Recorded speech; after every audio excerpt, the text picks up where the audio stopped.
Previous video में comment में काफ़ी बच्चों ने ऐसे बोला था कि लॉ बहुत ज़्यादा वास्ट है, जिससे मैं कम्प्लीटली अग्री करती हूँ। बहुत ज़्यादा वास्ट है, मतलब एग्ज़ाम के 2 महीने पहले तो मुझे भी यही फील हो रहा था कि भाई एक सेकेंड बाकी सब तो फिर भी हो जाएगा, लॉ इतना बड़ा है, उसे कैसे, मतलब पता है सबसे ज़्यादा क्या प्रॉब्लम होती है। आप hello future chartered accountants, Divya this side, Hare Krishna Radhe Radhe. Today in this video we gonna be discussing everything about law, as in where to focus more, मतलब वेटेजेस के हिसाब से हम लोग डिसाइड करेंगे कि कितने चैप्टर्स को क्या प्रेफरेंस देना है, सेक्शंस याद करने हैं कि नहीं याद करने हैं, how to write answers, 60+ score कैसे करना है। एंड हम लोग ये भी डिस्कस करेंगे कि क्या लॉ इतना वास्ट है, क्योंकि प्रीवियस वीडियो में कमेंट में काफ़ी बच्चों ने ऐसे बोला था कि लॉ बहुत ज़्यादा वास्ट है, जिससे मैं कम्प्लीटली अग्री करती हूँ। बहुत ज़्यादा वास्ट है, मतलब एग्ज़ाम के 2 महीने पहले तो मुझे भी यही फील हो रहा था कि भाई एक सेकेंड बाकी सब तो फिर भी हो जाएगा, लॉ इतना बड़ा है, उसे कैसे, मतलब पता है सबसे ज़्यादा क्या प्रॉब्लम होती है। आप पहले ही डिसाइड जब करते ना कि वो 1.5 डे में आप लॉ को कैसे फिनिश करने वाले हैं, तो वो अभी से एंजाइटी देने लगता है। तो प्लीज़ उसके बारे में भी मत सोचिए।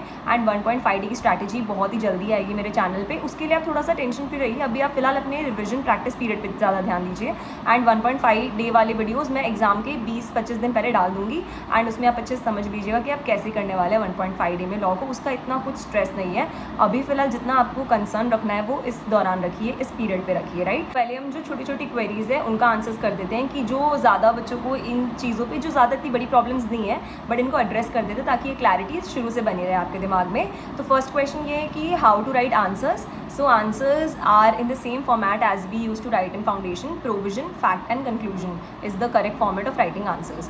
And is it important to learn sections? So no, it's completely on your side. If you can learn it, then you can learn, and if you can't learn it, then it's fine. आप कुछ important sections को याद रख सकते हैं, and जो भी important sections होंगे मैं एक बार यहाँ पे उनका फोटो अटैच कर दूंगी, सो आपको एक आइडिया मिले कि आपको कौन कौन से सेक्शंस याद करने हैं। तो हमने बात कर ली कि हमें आंसर्स कैसे लिखने हैं एंड सेक्शंस कैसे याद रखने हैं। अब एक और चीज़ जो बोलते हैं सब कि भाई बहुत ज़्यादा वास्ट है लॉ, ऐसा वैसा। यार लॉ वास्ट है, बट लॉ स्कोरिंग पे बहुत है। वो मुझे भी ना एग्ज़ाम्स देते वक्त पता चला, या कह सकते हैं एग्ज़ाम के 10 दिन पहले पता चला। एंड ऑल्सो काफ़ी ये वाले क्वेश्चंस भी रहते हैं कि आपने किन टीचर से पढ़ाई करी थी। तो देखो बेसिकली मैंने जो अपनी कोचिंग है वो तो हमारे झुंझुनू लोकेलिटी में ही एक कोचिंग है प्रोफेशनल हब, वहाँ से करी थी।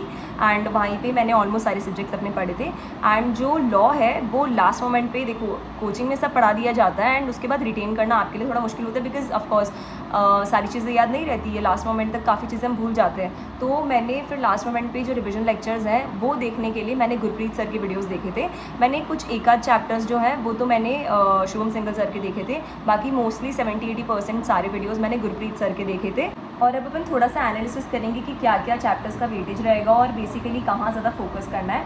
ऐसे तो मैं ये बोलूँगी कि 100% सिलेबस को कवर करने के पीछे ही आपका ध्यान रखें, बिकॉज आप पूरा चैप्टर मत छोड़ो। अगर आपको छोड़ना भी है तो कुछ उसमें कुछ पर्टिकुलर सेक्शन छोड़ दो, जैसे वो पोस्टल बैलेट वाला और ये सब जो आपको ज़्यादा इंपॉर्टेंट नहीं लगते, वो वाली चीज़ें हर कुछ आप नहीं छोड़ सकते। पूरा चैप्टर तो छोड़ना बिल्कुल भी रिकमेंडेड नहीं है फ्रॉम माई साइड। अब आप साइड में फ़ोटोज़ भी देख सकते हैं। तो बेसिकली कंपनीज एक्ट में चैप्टर नंबर 1, 2, 3, 4 आपका 30% के अराउंड आ सकता है, ठीक है। सो जिसमें से फर्स्ट चैप्टर ना अपन सब छोड़ देते हैं, बिकॉज उसके अंदर डेफिनेशन होती है ये सब, बट समवेयर वो थोड़ा सा आपके लिए इंपॉर्टेंट हो जाता है अगर कुछ डेफिनेशन वगैरह पूछ ली तो, बट स्टिल इतना ज़्यादा ध्यान देने की ज़रूरत नहीं है। सेकंड चैप्टर है incorporation of company, which is also important chapter, and उसका एक पूरा पार्ट है जो आगे वाले चैप्टर्स में अदर लॉस के एक चैप्टर के अंदर पूरा मैच हो रहा है, तो उसमें आपको एक एडवांटेज मिल जाएगा। Then prospectus and allotment of securities and other important chapter, जो लाइक इंटरेस्टिंग भी है थोड़ा सा, उसमें अलग अलग प्रोस्पेक्टस के बारे में जानने को है।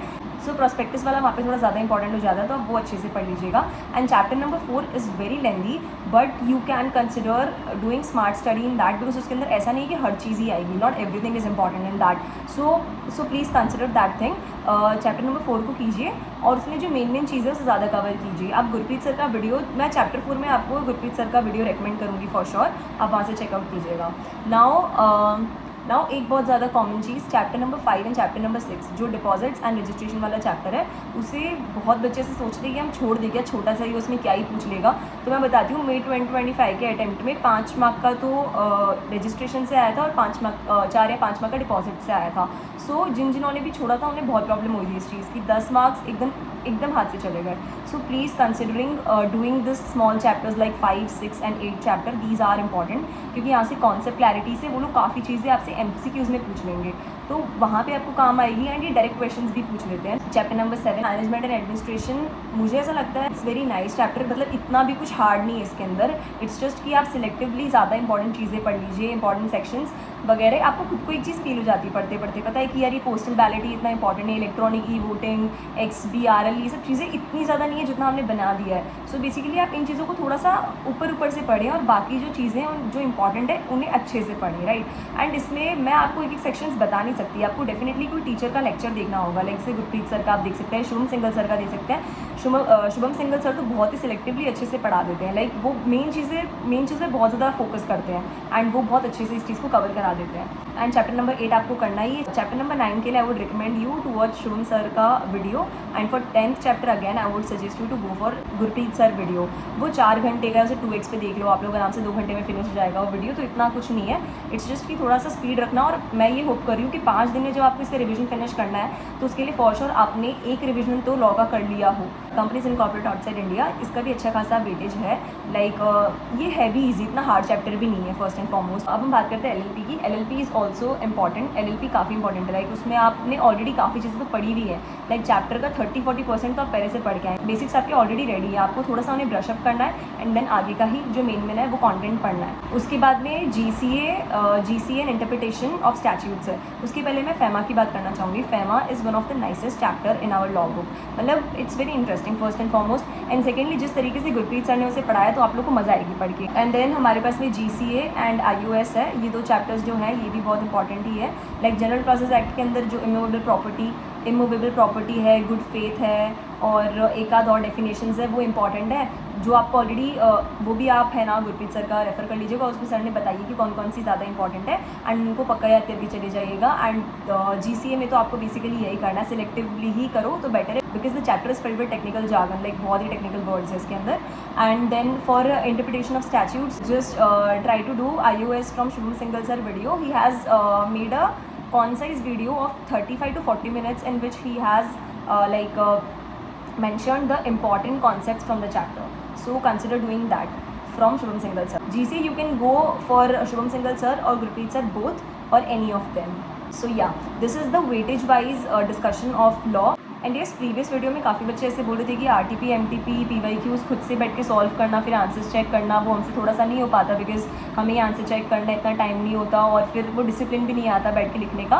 तो I understand that, I completely understand that. मेरे कुछ फ्रेंड्स ने अभी टेस्ट सीरीज़ भी ली है, तो इफ़ यू वांट तो मैं आपको बता सकती हूँ कि उन्होंने कौन सी टेस्ट सीरीज़ ली है। आई जस्ट आप कमेंट कर देना, मैं आपको रिप्लाई कर दूँगी ये लिंक का जो भी है। और अगर आपको ऐसा लगता है कि आप कर सकते हैं RTP MTP से, तो वेल एंड गुड, आप खुद कर लीजिए। और आपको ऐसा लगता है कि you need somebody to monitor you just to write your check your answers correctly and then give you back, तो उसके लिए you can ask me in the comment section, I can provide you the link.